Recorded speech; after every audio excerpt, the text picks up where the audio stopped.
Selamat siang pemirsa, saya Irwan Saragih kembali hadir menemani Anda dalam Sumut hari ini siang. Siang ini kami telah merangkum sejumlah informasi terkini di antaranya. Dinas PU Kota Medan ungkap penyebab banjir di Kelurahan Kampung Baru. KPU Simalungun tetapkan RHS Joni, Bupati terpilih 2021-2024. Pemkab Karo resmikan laboratorium PCR. Selain cuplikan berita tadi, kami juga akan menghadirkan beragam informasi lainnya. Pemirsa, kita jelang Sumut hari ini siang selengkapnya.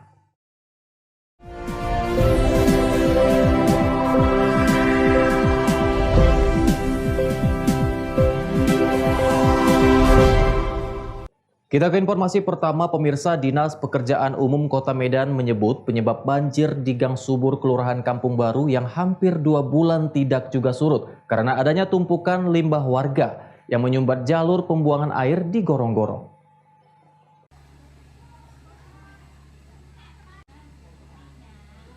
Kepala Dinas Pekerjaan Umum Kota Medan, Zulfan Syah Ali Saputra mengatakan, air yang tergenang di pemukiman warga di Gang Subur Kelurahan Kampung Baru, Kecamatan Medan Maimun, saat ini sudah terhitung kurang lebih 1,5 bulan tidak pernah surut. Penyebab tidak surutnya air karena adanya penyumbatan di gorong-gorong tempat aliran pembuangan air dan limbah warga ke Sungai Deli. Karena gorong-gorong tersebut berada di bawah lahan milik perorangan, pemilik keberatan lahannya dikorek, membuat Dinas Pekerjaan Umum Kota Medan mendapatkan persoalan dan sulit untuk memperbaiki.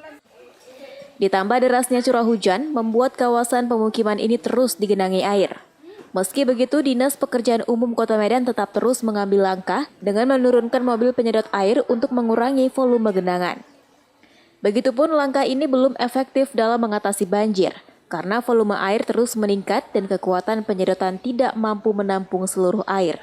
Ditambah lagi tempat pembuangan air hanya di satu titik keselokan warga. Subur lama ini sudah 1,5 bulan kita tangani, tapi memang sampai saat ini belum bisa ditangani secara tuntas dan secara paripurna. Jadi penanganannya masih sifatnya kuratif aja ya, artinya penanganan sementara belum bisa ditangani secara total. Apa penyebabnya? Penyebabnya adalah sebenarnya di Gang Subur Lama itu ada gorong-gorong yang sudah lama usianya, mungkin sudah puluhan tahun.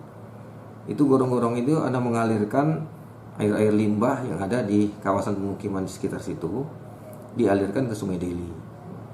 Jadi gorong-gorong ini selama ini ya berfungsi melewati panjang sekitar 150 meter sampai menuju ke Sungai Deli. Jadi seiring waktu ada peralihan kepemilikan lahan. Ternyata gorong-gorong itu ditanam di lahan milik perseorangan, bukan lahan milik pemerintah. Dialirkan ke Sungai Deli melalui lahan perseorangan. Seiring waktu ada terjadi perubahan kepemilikan lahan. Pembeli yang baru ini nggak paham bahwasanya di bawah itu ada ternyata gorong-gorong yang mengalirkan air dari daerah pemukiman di Gang Subur Lama sampai menuju sungai. Yang namanya gorong-gorong sudah berusia tua, tentunya pasti akan melakukan kerusakan. Jadi ada sedikit keropos dan roboh, sehingga apa? Terjadilah air balik dari Sungai Deli backwater menuju ke pemukiman tadi, karena memang kedalamannya 3,5 meter, sudah mendekati permukaan air di sungai. Jadi ketika air Sungai Deli naik sedikit, ya airnya masuk ke pemukiman karena memang sudah rusak gorong-gorong tersebut. Atas kejadian ini, pihak Dinas Pekerjaan Umum Kota Medan sudah memanggil pihak kecamatan dan pihak pemilik lahan untuk dimediasi. Masalah ini pun masih dalam tahap negosiasi ganti rugi atau pembelian lahan agar gorong-gorong yang sudah lama di lahan tersebut diperbaiki. Daniel Pekwali melaporkan untuk Evarina TV. Sementara itu pemirsa, bayi kembar Siam asal Kabupaten Labuhan Batu bernama Adam dan Aris menjalani operasi pemisahan di Rumah Sakit Umum Pusat Haji Adam Malik Medan. Operasi pemisahan bayi kembar siam di bagian dada dan perut ini merupakan keempat kalinya sepanjang sejarah Rumah Sakit Vertikal Kementerian Kesehatan. Operasi pemisahan bayi kembar siam bernama Adam dan Aris dilaksanakan di ruang operasi Gedung Sentral Medical Unit, Rumah Sakit Haji Adam Malik Medan, Sumatera Utara. Hingga Rabu sore, operasi masih berlangsung. Bayi kembar buah hati pasangan Supono dan Nur Rahmawati menjalani pemisahan di bagian dada dan perut, hingga pemisahan perlengketan beberapa organ di dalamnya, terutama hati dan saluran pencernaan. Bayi kembar siam sebelum dioperasi dalam keadaan sehat dengan berat badan total sekitar 16 kg. Keduanya lahir di RS Haji Adam Malik pada tanggal 9 Desember 2019 lalu. Kondisi bayi saat ini cukup sehat, tumbuh kembangnya juga cukup baik, bahkan sudah bisa berjalan. Operasi melibatkan sekitar 50 tenaga medis yang terdiri dari beberapa dokter subspesialis, terutama dokter spesialis bedah anak, dokter spesialis anestesi pediatrik, dan dokter spesialis anak. Operasi kali ini menggunakan protokol kesehatan. Seluruh tim yang terlibat langsung dalam operasi menggunakan alat pelindung diri dan juga dilakukan swab untuk screening COVID-19. Ini hanya baru bisa menyampaikan saat ini operasi masih berlangsung. Operasi pemisahan masih berlangsung. Mohon doa, dukungan, doa restu dari seluruh masyarakat ya, dari wartawan. Juga kita berharap ini supaya berlangsung, mudah-mudahan tadinya memang kita mau tadi siang ya, konferensi mungkin ada kendala sedikit, baru bisa sore ini kita laksanakan. Mungkin ada pertanyaan aja langsung kali. Dari mulai jam berapa tadi dok operasinya dok? Kita mulai operasi jam 8. Jam 8 pagi kita sudah start sesuai rencana. Tapi memang tidak ada kendala yang berarti lah sampai saat ini. Sudah berjalan berapa persen kira-kira dok? Bisa masih berlangsung terus, masih berlangsung. Dok, tadi ada kekurangan darah dok ya? Ya itu pasti sudah kita antisipasi soal kekurangan darah. Dari kemarin kita sudah siapkan 16 bag darah golongan darah B. Alhamdulillah itu dari teman-teman juga, dari dokter-dokter di sini, dari tenaga kesehatan kita di sini yang menyumbang darahnya. Ada kendala dok kira-kira dalam operasi kali ini? Sampai saat ini belum ada laporan kendala. Tapi ini kan namanya, apalagi nanti post-opnya itu perawatannya harus di ruang intensif ya. Jadi kita paling tidak pemantauannya memang di awal-awal itu di 3 kali 24 jam pertama itu memang sangat ketat pemantauan. Jadi mungkin laporan kita tidak bisa memberikan data yang pasti seperti apa kondisi bayi. Karena hari ini saya laporkan, jangan-jangan 5 menit lagi berubah itu kondisinya. Operasi pemisahan bayi kembar siam Adam dan Aris menjadi yang keempat kalinya dilakukan di RS Haji Adam Malik. Sebelumnya, tim dokter dari rumah sakit ini sudah berhasil memisahkan bayi kembar siam asal Aceh Timur pada tahun 2005, dari Asahan pada tahun 2017, dan dari Tapanuli Utara pada tahun 2019. Daniel Pekuali melaporkan untuk Evarina TV.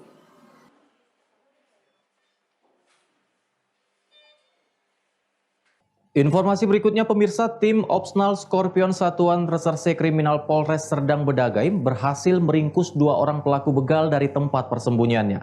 Seorang pelaku terpaksa dilumpuhkan karena melakukan perlawanan saat hendak ditangkap.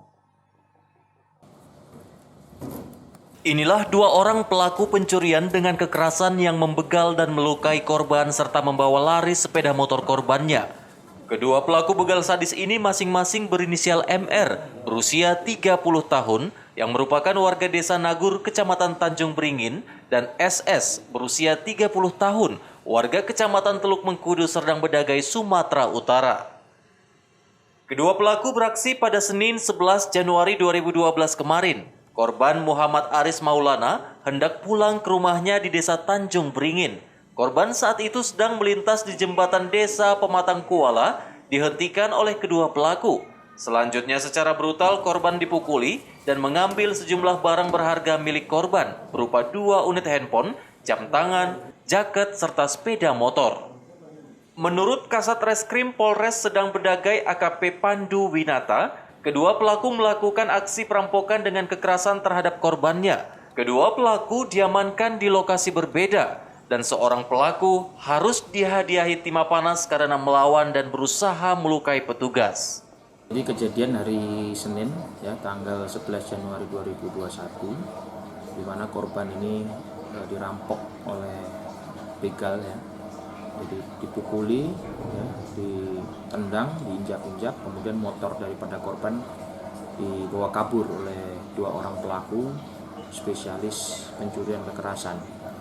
Ya, kemudian berdasarkan informasi dan penyelidikan di lapangan, tim kami Skorpion Satreskrim Polres Serdang Bedagai pada hari Rabunya, ya, selang 2 hari, tanggal 13 Januari 2021, sekira pukul 13.00, kami berhasil mengamankan 1 pelaku, ya, yaitu atas nama alias Omeng, ya, di daerah Tanjung Beringin. Kemudian dari pengembangan kami malamnya sekitar pukul 21.00 berhasil menangkap juga Kendong alias Kendong, ya. Jadi kita berhasil mengamankan di sebuah warung di daerah Teluk Mengkudu. Ya. Jadi kita lakukan tindakan tegas juga ini karena pelaku pada saat kita amankan melawan petugas dan berusaha melukai petugas. Jadi kita lakukan tindakan tegas terukur. Dari tersangka barang bukti apa aja yang diamankan? Barang bukti ada handphone, ada 2 unit motor, 1 milik pelaku, 1 milik korban kita sudah amankan. Kemudian ada sebilah parang, ya, yang sering dibawa oleh si Kendong. Kedua pelaku ini dikenakan pasal berapa? Kita jerat pasal 365 pencurian kekerasan, maksimal ancamannya 12 tahun penjara. Guna mempertanggungjawabkan perbuatannya, kedua pelaku telah ditahan di Mapolres Serdang Bedagai. Akibat perbuatannya, kedua pelaku dijerat pasal 365 KUH Pidana dengan ancaman hukuman 9 tahun penjara. Abdul Malik melaporkan untuk Evarina TV. KPU Simalungun tetapkan RHS Joni Bupati terpilih 2021-2024. Beritanya akan hadir sesaat lagi.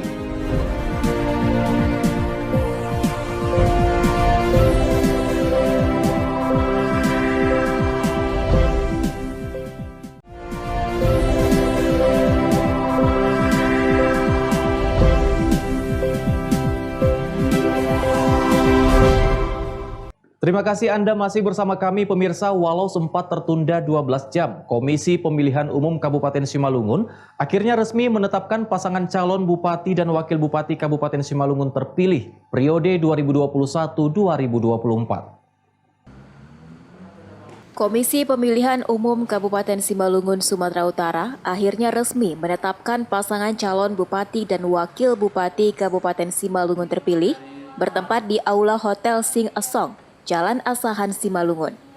Acara yang digelar pada pukul 21 waktu Indonesia Barat tersebut menjadi momentum pengesahan dan memutuskan paslon dengan nomor urut 1 RHS Zoni Waldi sebagai Bupati dan Wakil Bupati Simalungun terpilih periode 2021 hingga 2024.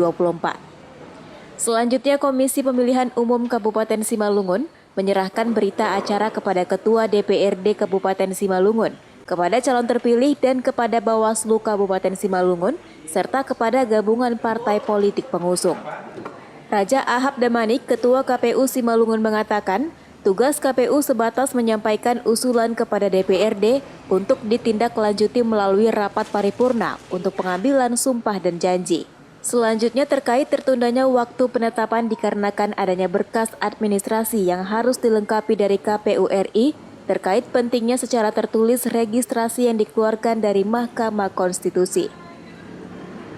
KPU Kabupaten Simalungun telah melaksanakan penetapan calon terpilih untuk pemilihan Bupati dan Wakil Bupati Simalungun tahun 2020, yang mana sama-sama kita ketahui baru saja selesai kita laksanakan dan sudah kita serahkan berita acara kepada pihak-pihak terkait. Yang pertama itu kepada Ketua DPRD Kabupaten Simalungun, kemudian kita serahkan kepada calon terpilih, dan kita serahkan juga kepada Bawaslu dan partai politik gabungan partai politik pengusung. Nah, ini kita selaku KPU, tugas kita sampai sebatas menyampaikan usulan kepada DPRD untuk kemudian ditindaklanjuti, dilakukan rapat paripurna untuk diusulkan sebagai calon terpilih untuk dilakukan pengambilan sumpah dan janji. Saya pikir demikian. Oke, bisa dijelasin terkait dengan penundaan yang terjadi mulai dari jam 10 pagi tadi? Baik, penundaan itu terjadi diakibatkan adanya surat yang masih kita tunggu dari KPU RI terkait resminya secara tertulis registrasi yang dikeluarkan oleh Mahkamah Konstitusi. Nah, sebelumnya kita sudah melakukan rapat pleno dan menjadwalkan bahwa itu kita laksanakan tanggal 20 jam 10. Tapi molor mengingat belum belum sampainya kepada KPU Kabupaten Simalungun surat dari KPU RI tersebut, dan baru kita dapatkan tadi pada pukul 20 WIB. Garing 2020 Sebelumnya, penetapan Bupati dan Wakil Bupati Simalungun terpilih melalui rapat pleno KPUD dijadwalkan digelar pada pagi hari pukul 10 waktu Indonesia Barat. Namun karena adanya berkas administrasi yang harus dilengkapi, rapat pleno penetapan dimulai kembali pada pukul 21 waktu Indonesia Barat. Ebit Masdar melaporkan untuk Evarina TV. Sementara itu pemirsa, menyukseskan program vaksinasi COVID-19 di Kabupaten Simalungun. Dinas Kesehatan Kabupaten Simalungun menyiapkan 423 vaksinator atau petugas vaksinasi yang tersebar di 52 fasilitas kesehatan. Vaksinator yang direkrut sudah mengikuti pelatihan.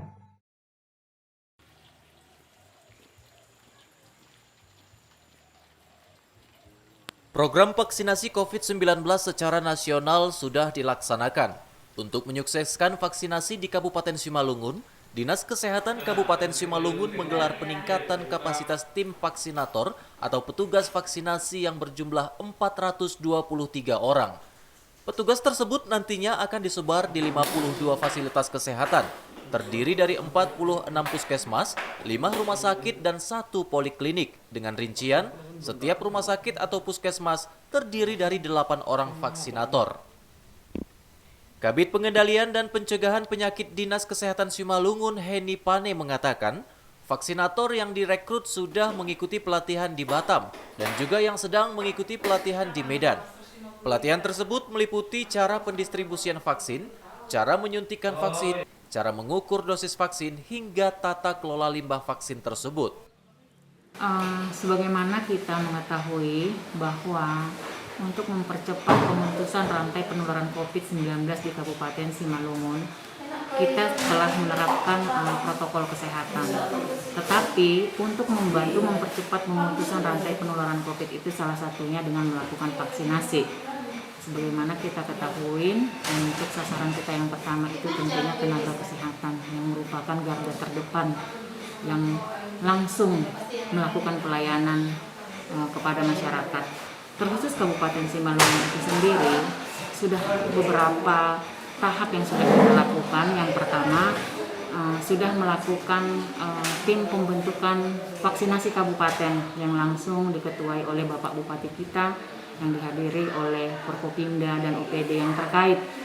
Yang kedua yang sudah kita lakukan yaitu pembentukan tim vaksinasi puskesmas, di mana kita ketahui bahwa puskesmas di Kabupaten Simalungun itu ada 46, ditambah dengan 3 rumah sakit pemerintah, ditambah dengan fasilitas khusus swasta lain yang ingin bergabung dengan kita untuk melayani vaksinasi. Jadi untuk Paskes itu sendiri di Kabupaten Simalungun ada 52 dan diganti oleh Dinas Kesehatan tentunya, dengan jumlah vaksinasi itu sampai saat ini yang telah di-SK-kan sebanyak 428 orang. Dan yang ketiga yang sudah kita lakukan untuk kabupaten ini sendiri, kita sudah langsung melakukan sosialisasi ke tingkat puskesmas. Selain memberikan sosialisasi dan edukasi terhadap tim vaksinator, Dinas Kesehatan Simalungun juga memberikan edukasi terhadap kader imunisasi COVID-19. Kader imunisasi COVID ini nantinya akan mengajak masyarakat agar tidak takut untuk divaksin. Kader imunisasi diambil dari kader posyandu yang ada di setiap desa. Dosi Simarmata melaporkan untuk Evarina TV. Informasi lainnya pemirsa, indah dan asri. Dua kata ini cocok menggambarkan sisi danau buatan yang berlokasi di areal perkebunan PT Brixton, Kecamatan Dolok Batunanggar, Simalungun, Sumatera Utara. Danau buatan yang indah dan menawan tersebut sebelumnya merupakan tempat pembuangan limbah, namun kini telah diubah menjadi taman edukasi flora dan fauna.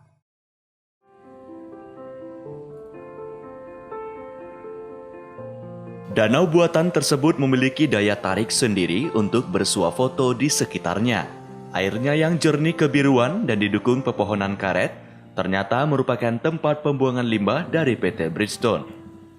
Danau buatan yang tadinya diperuntukkan untuk air limbah, kini dijadikan taman edukasi flora dan fauna untuk generasi muda. Tempat ini mulai ramai didatangi pengunjung. Biasanya masyarakat memanfaatkan hari liburnya keluar daerah. Akan tetapi tidak bagi masyarakat Dolok Batu Nanggar. Mereka memanfaatkan lokasi yang lebih dikenal sebelumnya areal limbah PT Bridgestone. Kini taman edukasi ini banyak dikunjungi warga. Terlebih kaum milenial untuk menghabiskan waktu bersantai di pinggir danau buatan tersebut. Udara yang segar dan sejuk serta angin sepoi-sepoi dan nyanyian burung mengisi keindahan danau buatan tersebut. Menurut warga yang datang menikmati keindahan danau buatan ini, tempatnya sangat cocok bagi kalangan milenial untuk menghabiskan waktu bersantai dan berfoto.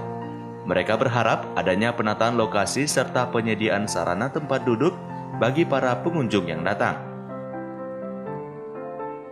Tujuan kalian ke sini ngapain ini? Ya nggak ada untuk ngerileksin otak gitu biar tenang. Oh gitu. Tempat yang lain rupanya nggak ada gitu. Ya. Ada sih, cuman destinasi di sini lebih enak gitu untuk kita berrelaksasi, menenangkan. Ya kalau kita stres lagi banyak pikiran tuh kuliah, jadi kita berrelaksasi di sini. Sangat menikmati tentunya tempat ini. Ya sangat nikmati kali untuk kita foto-foto, membuat karya-karya pun juga cocok nih di sini, destinasi di sini. Seperti karya apa gitu? Sebenarnya kita membuat sebuah movie pendek untuk YouTube, membuat video-video sinematik bisa di sini. Oh gitu ya. Soalnya kami punya YouTube sendiri. Oh begitu ya. Oke. Kemarin juga hunting di sini kan foto-foto. Terus ada yang nanya itu di mana gitu. Terus ya dijawab lah di limbah yang di Bridgestone itu, kok bilang gitu lah. Jadi respon banyak yang datang ke sini juga. Oh jadi menurut kalian ini bakal jadi tempat yang ramai atau bagaimana untuk pengunjung? Kalau menurut aku sih ini pasti akan menjadi destinasi yang sangat ramai kemungkinan karena banyak sekali dari tim kita, karena kita kan juga hobi foto, hobi juga membuat shoot movie, hobi juga untuk membuat video-video yang lainnya, dan itu kan publik gitu kan, jadi mungkin banyak nanti yang akan orang-orang luar dari Simalungun akan datang kemari. Oke, nantinya, jadi harapan kalian apa kepada pihak pengelola ini untuk fasilitas mungkin? Oke, harapan dari saya Om ini tolonglah ini ya bangku-bangku itu kita tambahin lagi agar supaya nanti jika ada tamu ada yang datang itu bisa lebih menikmati di daerah sini gitu. Jadi bisa dibilang lebih menyantai lah di sini, menikmati lah suasana di sini. Oke. Tahun ini di tahun 2020 Desember tepatnya kita bersihkan ini bangun, dan tujuannya untuk taman edukasi. Itu pohon-pohonnya langka itu kita tanam ulang di sini, kita tata ulang dengan harapan satwa-satwa yang sudah pernah ada di sini kembali. Nah, lebih jauh, ini adalah tempat resapan air. Ini air tidak pernah surut karena ini ada mata air. Jadi ini daerah resapan, kalau hujan kita bisa tampung di sini semua. Ini harapan kita ini bisa jadi tempat wisata orang-orang sekitar sini yang mungkin bingung mencari tempat wisata, tempat duduk-duduk yang enak sore-sore. Nah, itulah dari saya.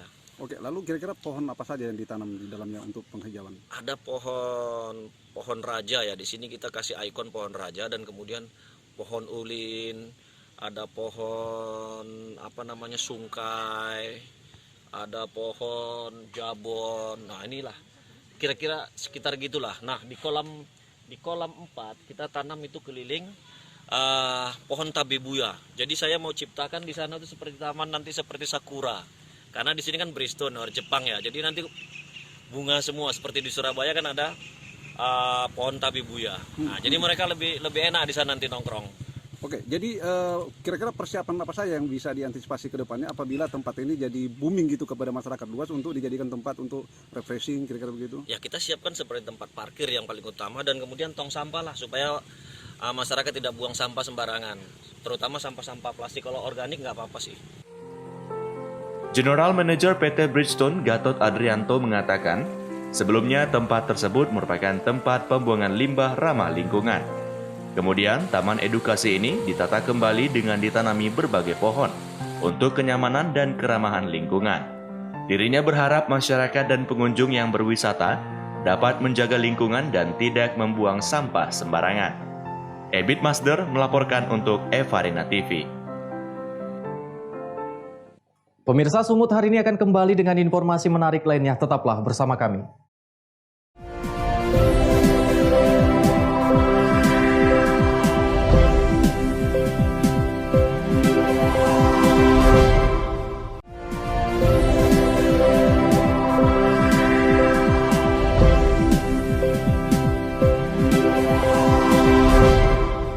Terima kasih Anda masih bersama kami, pemirsa. Pemerintah Kabupaten Karo meresmikan Laboratorium Polymers Chain Reaction atau PCR dalam penanganan COVID-19. Peresmian ini dilakukan di Rumah Sakit Umum Daerah Kabanjahe yang merupakan rumah sakit rujukan untuk menangani pasien terkonfirmasi COVID-19.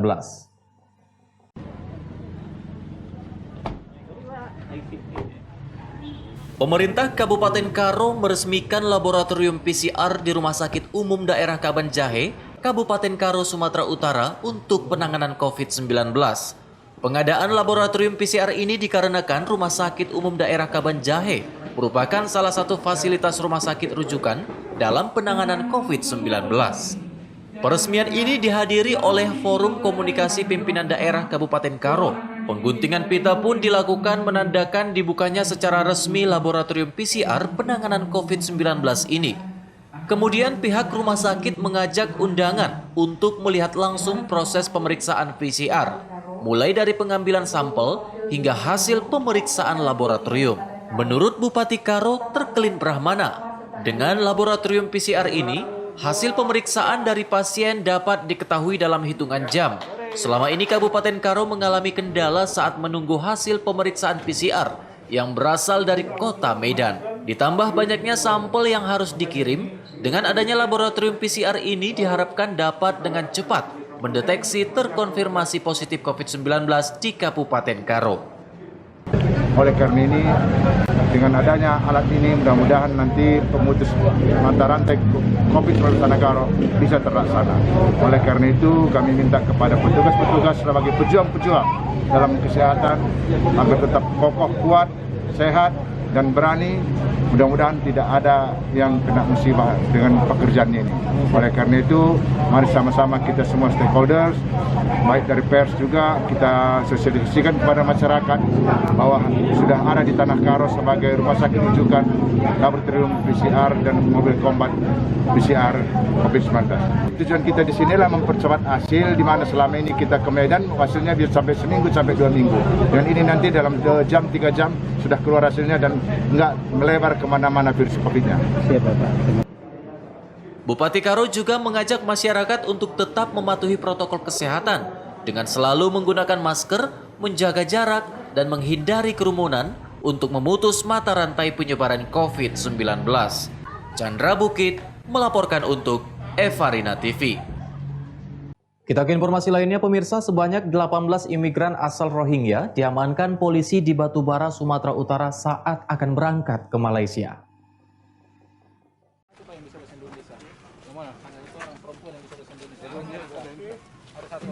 Ke-18 imigran Rohingya yang didominasi perempuan dan anak-anak ini diamankan dari salah satu rumah kontrakan di Kecamatan Medang Deras, Batubara, Rabu dini hari.